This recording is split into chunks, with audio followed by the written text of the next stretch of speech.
አዲስ 1879 ይህ የአዲስ 1879 የታሪክ ማስታወሻ ነው። ራስ ብሩ ልጅ ኢያሱና ልዑል አልጋ ወራሽ ተፈሪ መኮንን ከአጼ ምኒልክ ዘንድ ሥርዓተ ቤተ መንግሥት እየተማሩ ማደጋቸው ይነገራል። ራስ ብሩ የአጼ ምኒልክ ልጅ እንደነበሩ በሰፊው ይነገር ነበር። ነገሩ እንዲህ ነው። ከዕለታት ባንዱ ቀን እቴጌ ቤተ መንግሥት ውስጥ ባልነበሩበት ሰዓት ምኒልክ አንዷን ደንገጡር ደረሱባትና ጸነሰች። ከተወሰነ ጊዜ በኋላ ደንገጡራቸው ማርገዟን የተጠራጠሩት እቴጌ ነገሩን ሰው ሳያውቀው ወይም ሳይሰማው ደንገጡራቸውን ለደጃች ወልደ ገብርኤል ዳሩላቸው። በዚሁ የተነሳ ራስ ብሩ የደጃዝማች ወልደ ገብርኤል ልጅ ናቸው ተባሉ። ይሁን እንጂ አጼ ምኒልክ ያደረጉትን ያውቁ ነበርና እርሳቸው ዘንድ በማስመጣት በሚገባ አሳደጓቸው። አንድ ቀን አጼ ምኒልክና እቴጌ ጣይቱ ከራስ ብሩ ልጅ ኢያሱና ራስ ተፈሪ ጋር አንድ ላይ ሆነው በማውጋት ወይም በመጫወት ላይ እያሉ አጼ ምኒልክ ወደ እቴጌ ጣይቱ ዞር ብለው እቴጌ እስቲ ለሦስቱም የፈረስ ስም አውጭላቸው አሏቸው። እቴጌም አባቴ ጃንሆይ ከፈቀዱ እሺ ብለው ለራስ ብሩ አባ ስራው፣ ለልጅ ኢያሱ አባ ጠና ካሉ በኋላ ራስ ተፈሪ ላይ ሲደርሱ አባ ጠቅል ከማለታቸው አጤ ምኒልክ እንደ መደንገጥ ብለው ውይ ጣይቱ ጠቅላልሽው በሕልሜም ከኔ ኋላ ተፈናጦ አልወርድም ሲለኛ ይቻለሁ አሉ ይባላል። ንጉሡ ይህንን ምስጢር በልባቸው ይዘው የእቴጌን ትንቢታዊ የፈረስ ስም ጉዳይ በሌላ መልክ ለማረጋገጥ ፈለጉ።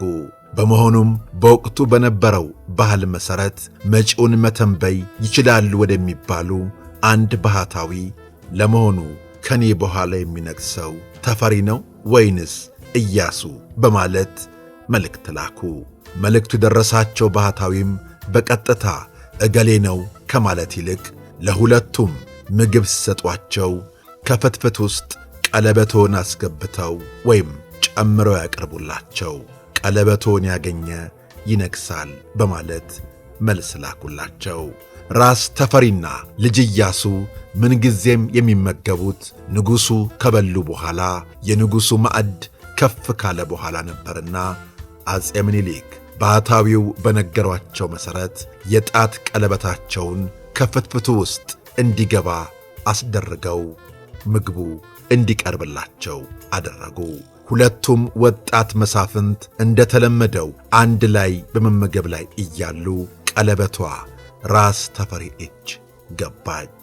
ተፈሪ ቀለበቷን ቀስ አድርገው ልጅ ኢያሱ ሳያይ ኪሳቸው ውስጥ አስቀምጠው ምንም እንዳልሆነ መመገቡን ቀጠሉ።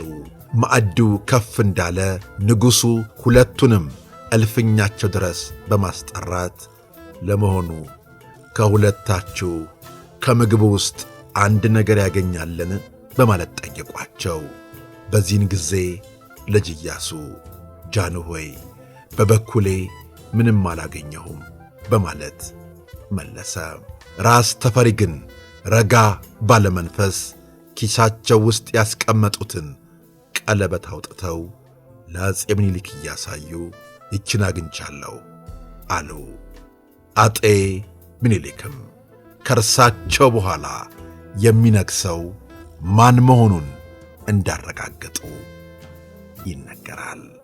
በቀደመው ዘመን መኳንንት የሚባሉት የቤተ መንግሥት ሰዎች እከሌ እኮ እንትናን ይመስላል እየተባለ ስለሚወራ እነርሱም ከማን እንደወለዱ አያውቁም ይባላል ነው። እንግዲህ በዚህ ጉዳይ ላይ የሚወሩ በርካታ መላምቶች አሉ። በእርግጥም እውነትም የሆኑ አሉ።